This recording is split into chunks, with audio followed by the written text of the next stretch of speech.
that's the point you said you were going to come to. But I think at this point, Mami, listening to politicians whom you have your hopes in, that they would at least go into Parliament, pass laws to deal with the problems that you and I are confronted with, young people, unemployment and others.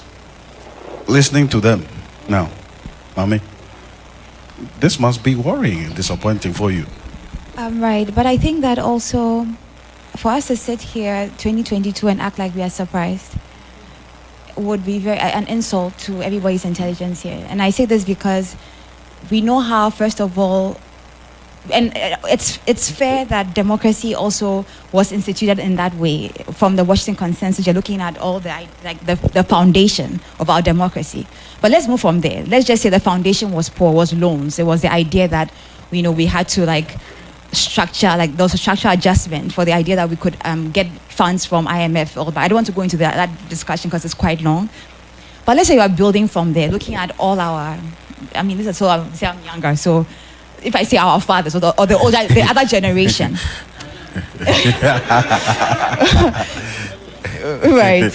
I think that they took democracy as this thing that you now come and you institute and it will work on its own. But democracy is very tricky because it's a sophisticated machine, because it didn't come from the nature of it as we practice it right now. It wasn't organically produced by us. So when something comes in a particular format, to be able to make the thing work, you must understand it first. True. And when it came in, one of the major things that underpins, even though they say it's the idea of freedom, democracy is expensive. Indeed. Because when it comes to the idea of figuratively and literally, in the sense that when you are voting, the cost of elections and the idea of even standing for power, but even what democracy requires of the individual. Because it says that I'll give you a trailer where someone will stand and tell you something. And we have to put our trust, right? Mm-hmm. Where the majority, the population must put their trust in what the person has said without having a proper background of who they are or without having any sense of their character. That's what democracy says, right? So the thing is that the problem here is that you must institute a system that puts human beings in check within the system. Because you cannot leave, let me tell you, anyone can sit here and say that there are intelligent people in Parliament, and then there are maybe, I don't want to say anyone is that, but there are people who will not be necessarily. But what you're supposed to do now is that you must recognize that human beings are tricky with power. And that is why if democracy must be looked at from also a philosophical point of view, where you are realizing that the human being, when they are given access to power, they become different. Even to the point whereby when they are saying that they're going to do something, when they are faced with a situation, it can be very different. So now imagine that you are being funded to become a president. How much does it cost? Maybe close to maybe $1 million, I'm not exaggerating, dollars to run. Right? No, and imagine in a country. No, if maybe $1 million will pass for the assemblyman, elections, maybe at that level. No, but imagine, we may even laugh. But as Ghanaians, as Africans, think about it. Where your population, you are calling yourself a third world state. You are developing, you rely on loans. And what it costs to lead a people, right, is millions. So that means that you are leading from a place of dishonesty because you cannot lead what you don't understand. If as Ghanaians, we don't have money, right, and you need so much money to lead the people. That is why now, as we sit here, we can talk democracy. I tell you something, right? It's like having a car. You fix the doors. They're talking about how minorities' opinion is the people's opinion. Majority's opinion should be the people's opinion. It shouldn't be that, minority is speaking for minority. Who are the people in Parliament? It's us. The people, the sovereignty, the power that parliamentarians have is the power of the people.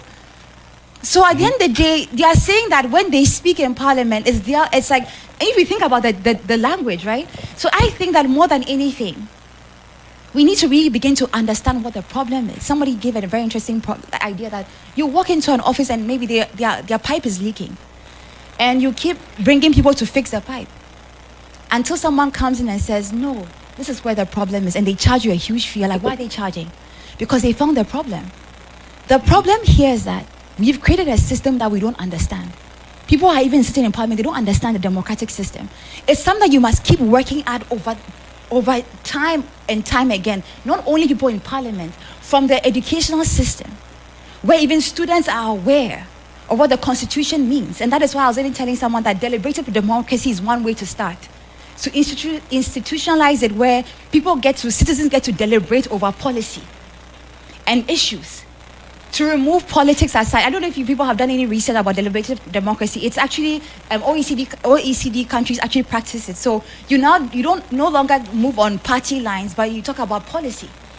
Because at the end of the day, I don't care what my parliament. I don't even know. I've never met the person who is running for my constituency. I live at Malet. Our roads are even very bad. I've never met the person. But all I will say is that citizens don't care. They want results. They don't care about how. That's why we have to look at democracy again and begin to unpack it. Look at this machine and ask yourself, okay, what should we be doing here? Should we have, a committee of citizens that are also working parallel with government? There should be a lot of information, data being taken.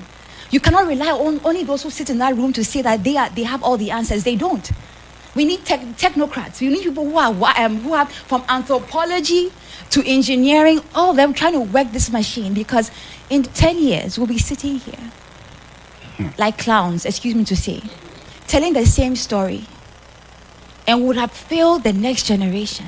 That is why today's thing is so important, that it's not just another conversation, but to say that how do you make democracy be what it's supposed to be? Let's make meaning to the people who are governed by it. And today, and the need to understand the system good. But inherent right of the people to make a mistake. The right of the people to make a mistake. Yeah. Please explain. What do you mean? They are going to exercise their power to choose between two. And the majority of people who line up behind a person is the one chosen. That person could be a mistake. A very costly one in some cases. That is democracy. There's an inherent right of a people to make a mistake because of choice. And that mistake can be motivated by considerations of inducement. And it happens.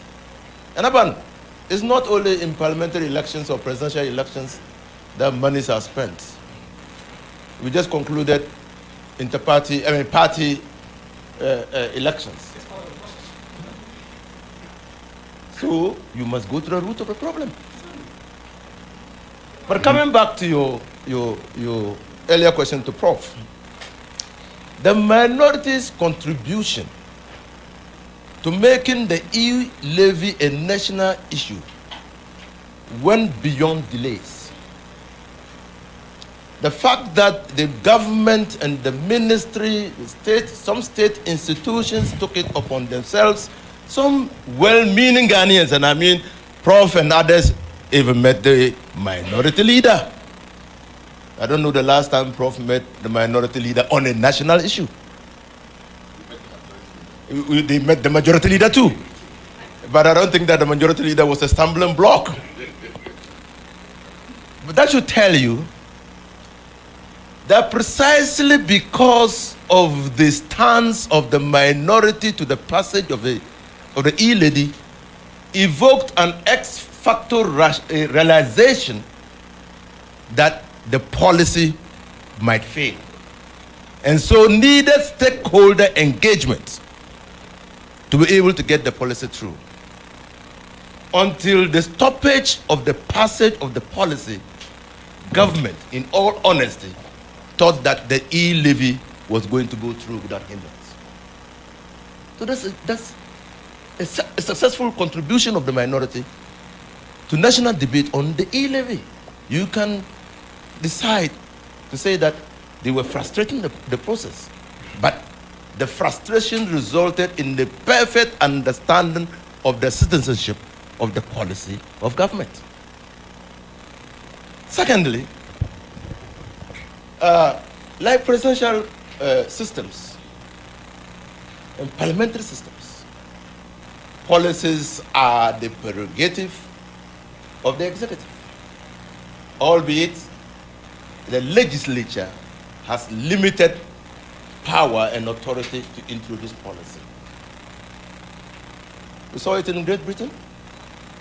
when Great Britain wanted to, is it Boris Johnson, wanted to crash out of the EU, brought legislation, resisted, and the British Parliament said no, until you are able to do some things. For instance, assure us that until we go to an election whereby you can secure the mandate of the people to continue to be in office, we will not allow you to crash out of the EU. There were other considerations. So that's where Parliament could take the policy and determine that this is the time they want elections. They had coupled their demand for accountability with the demand to go to the people to renew their mandate. But generally, policy. And policy has acceptability and legitimacy if it is supported by law. At least now. I've written a lot of things. So that is why Parliament comes in. Apart from making bills, Parliament will want, the executive will want certain policies receive parliamentary approval, and so that they can claim legitimacy, to be legitimate to implement the policy. Now, so Parliament really has a role, and a big role. Anybody who underestimates the importance of Parliament, this Parliament, in their ability to slow down the process of government pushing through policies in Parliament, might be making a mistake. Oh, well, the dynamics differ in constituencies. The dynamics of electing a person to represent them, represent constituencies in Parliament differ from constituencies. We have seen in this country, and there's evidence to that, and I was in Parliament, where a near pauper was elected in Kwanta area as an independent candidate to represent the constituency, because he had believed that he would be a worthy representative of people and not cash. The person he was contesting against had cash. Elijah, if you could speak into the microphone. The person he was contesting against had cash, but they elected somebody else. Boniface Abubakar Sadiq's entry into politics is another clear example. He was working at the Ministry of Finance. He went to stand for elections in Salaga. The NDC had elected a candidate already. Boniface felt hard done by. He stood independent and won the election as an independent candidate. That was how he crossed over to the MPP.